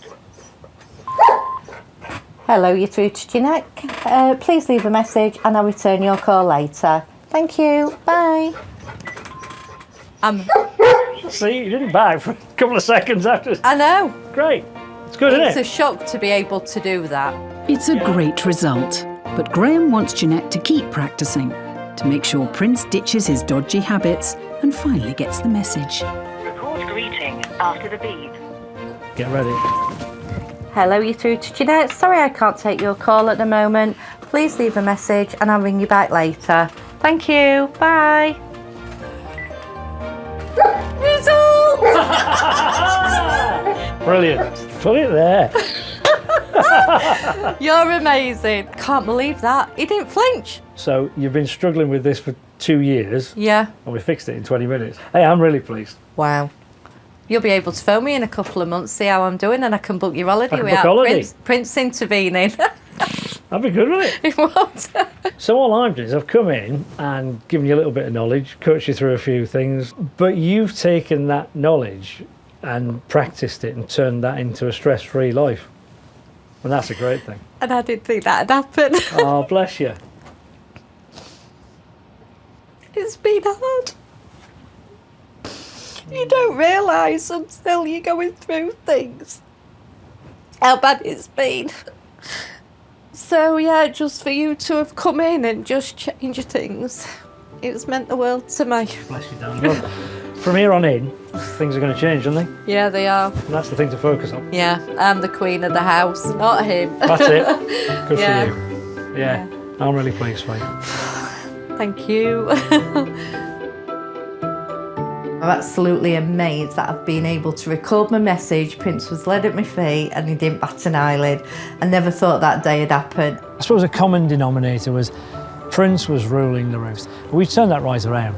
Jeanette really is doing things on her terms, and that's meant that she's happier, he's happier, they're both calmer, and this is a stress-free household. In Chester, Penny is now enjoying daily walks with other dogs. Love is well and truly back in the air in Dorset, and Jeanette and Prince continue to go from strength to strength. I am able to sit here today with my hair tied up and Prince hasn't pounced at me. So thank you so much for everything. It's made a great difference to us.